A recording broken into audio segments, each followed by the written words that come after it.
أعوذ بالله السميع العليم من الشيطان الرجيم بسم الله الرحمن الرحيم الحمد لله وكفى والصلاة والسلام على نبينا محمد المصطفى وعلى آله وأصحابه أجمعين. Të nderuar vëllezër dhe motra, besimtare, ju përshëndesim në këtë muaj të begat të Ramazanit me përshëndetjen e banorëve të xhenetit. Assalamu alaikum wa rahmetullahi wa barakatuh. Dhe gëzuar e për shumë vjet agjërimin e Ramazanit dhe Allahu i pranoft ibadetet dhe adhurimet. Me të vërtet, Allahu xhalla xhelaluhu që e ka bërë obligim agjërimin e Ramazanit, Allahu në ajetet e Ramazanit në cilat i ka përmendur tek surja Bekare janë ajete të pakta të cilat me të vërtet tregojnë kuptime të shumta.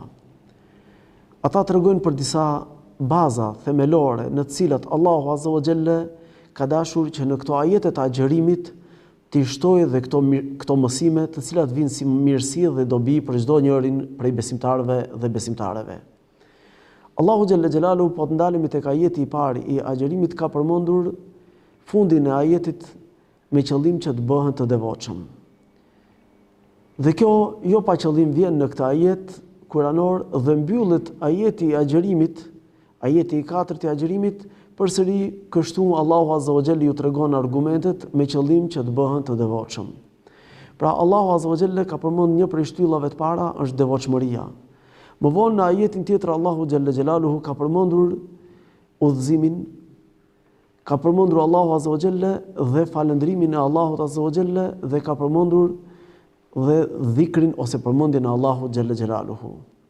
Po kështu në mes të këtyre ajeteve Allahu azza wa jalla ka përmendur dhe duan, lutjen, afrimitetin me Allahun xhalla xhelaluhu kur besimtari që është agjërueshëm, kur besimtari i cili është në ibadete dhe adhurime me Allahun xhalla xhelaluhu, është në vepra të mira, ka përmendur që dhe kjo është një prej cilësive të cilat Allahu azza wa jalla afron atë duke ia pranuar atij lutjet dhe duat. Prandaj le të marrim shkurtimisht këto pika me të cilat Allahu azza wa jalla jo pa qëllim në ajetet e agjërimit, në ajetet në të cilat obligohet muaji i Ramazanit dhe agjërimi i Ramazanit, Allahu xhalla xhelaluhu e ka bërë që ne ti kuptojmë këto mësime dhe këto dobi me të cilat Allahu azza wa jalla i përcjell si mesazhe në këto ajete, por dhe si mësime për secilin prej nesh. E para, devotshmëria. Kur flasim për devotshmërinë dhe për sinqeritetin, Allahu xhalla xhelaluhu e ka nisur në ajetin e agjërimit për treguar se agjërimi është prej atyre veprave, prej atyre adhurimeve që tregon më së tepër mbi sinqeritetin e një personi, e një muslimani me Allahun xhalla xhelaluhu. Në gjitha veprat, në gjitha punët që i kryejm, ne i dim, i shohim, janë të prekshme përveç se agjërimit.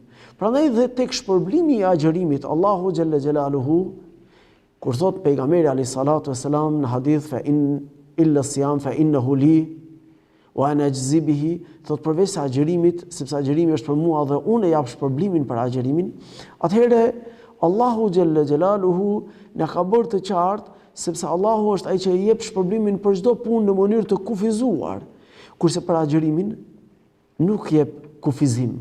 E lë në mënyrë të pakufishme, e lë për hatër të asaj devotshmërie, sinqeriteti që fillon me të cilën fillon agjërimi, la'allakum tattaqun, që fillon me qëllim që të bëni të devotshëm dhe mbyllen ajetet me kështu Allahu ja tregon argumentet dhe ajetet me qëllim që të bëni të devotshëm, duke treguar nivelin më të lartë të devotshmërisë. E kjo sepse njeriu mund të jetë agjërueshëm, por asnjëri mund të mos e di. Në gjeneratat e para janë transmetuar se shumë prej njerëzve jashtë Ramazanit kur agjëronin e merrnin bukën nga shtëpia dhe e jepnin sadaka ushqimin me qëllim që as bashkëshortja tek shtëpia të mos e di që ky njeri është agjërueshëm. Për fat keq, disa prej nesh kur janë agjërueshëm e merr vesh gjithë lagja që është agjërueshëm, duke bërtitur dhe duke gërthitur, duke u qerr e duke u shfryr me qëllim që ta marrin vesh që jam agjërueshëm. Fatkeqësisht kjo është një dukuri negative e cila shfaqet tek Ramazanlit, tek ata njerëz të cilët shpesh e thonë lëre se është agjërueshëm. Subhanallahu, në vend se ky njeri agjërueshëm të mvishet me petkun e devotshmërisë, e sinqeritetit, mvishet me petkun e arrogancës apo me petkun e humbjes durimit, edhe pse agjërimi është gjysma e durimit. Agjërimi kërkon si durimi, prandaj dhe shpërblimi siç i jepet durimit innama yuwaffas sabiruna ajrahum bighayri hisab, me të vërtetë ju jep Allahu shpërblimin durimtarëve pa mas, pa llogari, po kështu dhe agjeruesve, Allahu xhalla xhelalu ja jep shpërblimin pa mas, pa llogari. Mirë po, fatkeqësisht kemi për atyre të cilët agjerimin e kthejnë në shenja dhe dukuri negative. Prandaj Allahu azza wa jalla për ta plotësuar moralin, për ta ngritur muslimanin në gradat më të mëdha, sepse Allahu azza wa jalla nuk e ka bërë xhenetin e amshushëm përveç se për njerëzit e devotshëm, e ka bërë që njeriu, besimtari, muslimani apo muslimanja të rriten në gradat e devotshmërisë. Mirë po një shtyllë tjetër të cilën e përmend Allahu azza wa jalla në këto ajete të agjerimit është edhe udhëzimi. Shahru Ramadan alladhi unzila fihi al-Quranu hudan lin-nas. Mirë po, edhe në këtë ajet Allahu azza wa jalla përsëri dhe në ajetin tjetër përmend udhëzimin, por përmend edhe rushd. Pra, me qëllim që të udhëzohemi, të cilët janë fjalë sinonime të cilat kanë kuptimet për afërta, sepse e rushd është që të kërkosh dhe të ndjekësh rrugën e drejtë, ndërsa el hidaye përsëri është që të jesh në udhën në cilën Allahu azza wa jalla është i kënaqur asaj udhe. Shumë njerëz po t'i shohim në botë, ata përpiqen që të dëgjejnë një mënyrë apo një formë, e cila tregon formën e besimit të tyre, pavarësisht nëse është e drejtë apo e gabuar. Kjo fatkeqësisht tek ata të cilët nuk e kanë rrugën e drejtë, fatkeqësisht ata përpiqen me atë të tyren, mirë po nuk e kanë gjetur udhëzimin e drejtë.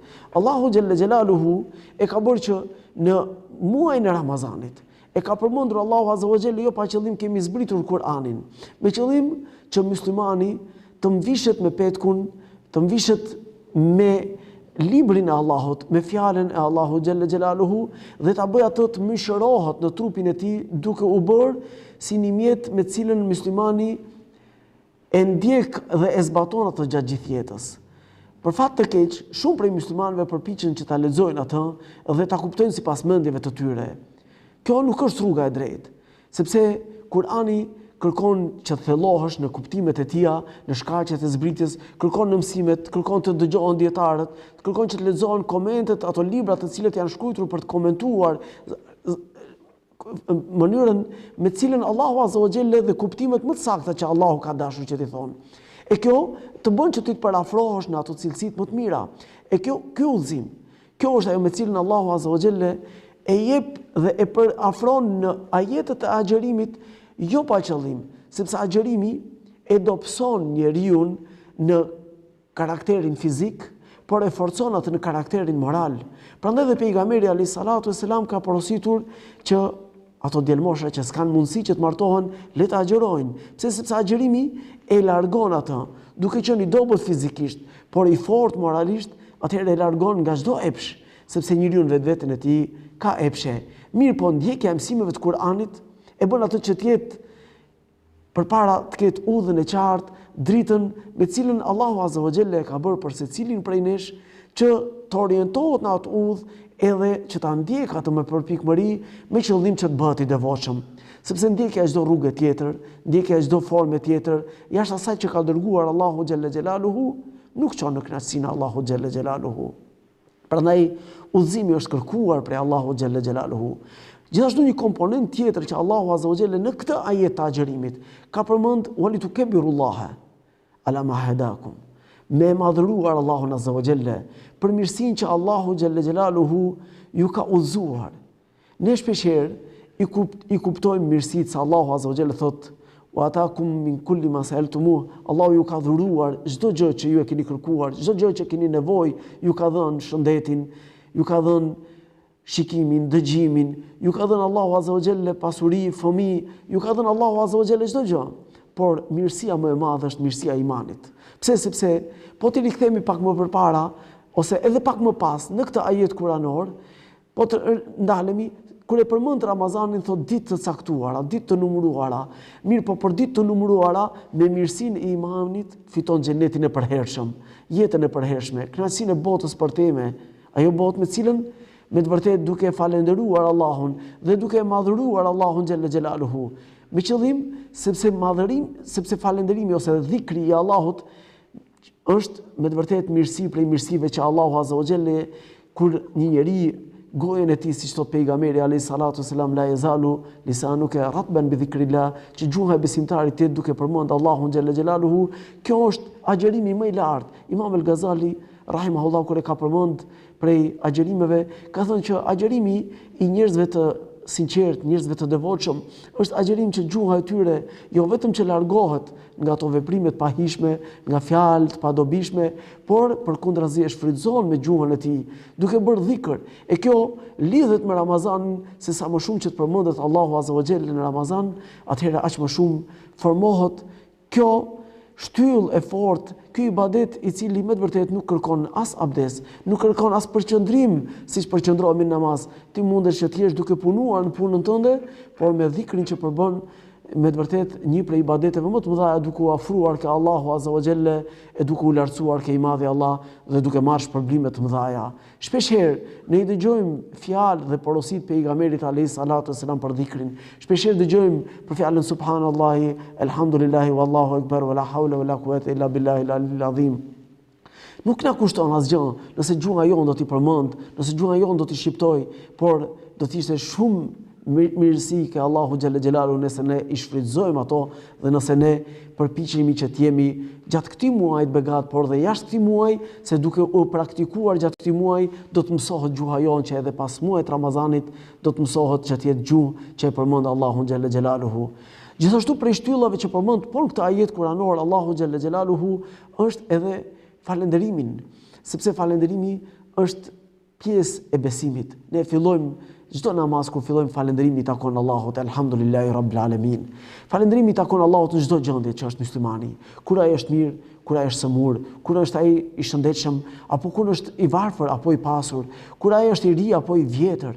Prandaj falënderimi mbyllet ky ajet i muajit Ramazanit për agjerimin që obligon agjerimin e Ramazanit me falëndrimin ndaj Allahu xhalla xhelaluhu. Kur Allahu xhalla xhelaluhu e ka falendruar vetveten e vet, ai e meriton falëndrimin. Ai është ai që na solli në dynja, ai është ai që ka përgatitur xhenetin, ai është ai që ka përgatitur mirësitë të shumta. E ai me të vërtetë na ka ndaluar neve gjatë Ramazanit në kufizime të caktuara për diçka, për të na dhuruar shumë gjëra, për të na dhuruar xhenetin, çka syri se ka parë, veshi se ka dëgjuar, e askujt në mendje si ka shkuar. Atëherë, a nuk meriton që të falendrohet Allahu xhalla xhelaluhu ditën dhe natën? Të falendrohet Allahu azza wa jalla kur jemi të rinj të vjetër, të falendrohet Allahu azza wa jalla në çdo çast, kur jemi duke ecur apo duke ndenjtur. Të falendrohet Allahu azza wa jalla për gjithë këto mirësi që na ka dhuruar. A nuk meriton që Allahu azza wa jalla, ai cili na ka porositur që çdo gjë, nëse falendrohet Allahu azza wa jalla, ne Allahu do t'i shtoj, do t'i shtoj mirësitë në dynja, do t'i shtoj mirësitë në ahiret. Atëherë besimtari duhet që ta mësoj këtë gjë gjatë Ramazanit, i cili është më afër me Allahun azza wa jalla me një ibadet shtesë, i cili i përmbledh që gjitha këto lloj ibadetesh, e që të mësohet gjuha e tij edhe pas Ramazanit, që të bëhet pjesë e jetës besimtarit edhe pas Ramazanit. Allahu xhalla xhelalu ka përmendur në mes të ajeteve të agjerimit, ka përmendur gjithashtu edhe duan. Pse se duaja, me të vërtetë kur njeriu është agjerueshëm, njeriu t'i pranohen lutjet. Pejgamberi alayhis salatu wassalam na jep këtë si hariç, na jep këtë myshdë ku njofton pejgamberi alayhis salatu wassalam se agjeruesit ose kategoria prej atyre kategorive që u pranohet lutja janë agjeruesit. Ata njerëz të cilët me të vërtetë janë agjerueshëm, janë larguar nga ato gjëra që i ka lejuar Allahu azza wa jalla, por janë larguar për hatër të Allahu xhalla xhelaluhu. Ata janë me të vërtetë pranë Allahu xhalla xhelaluhu, janë afër tij dhe janë afër me ibadetet dhe adhurimet.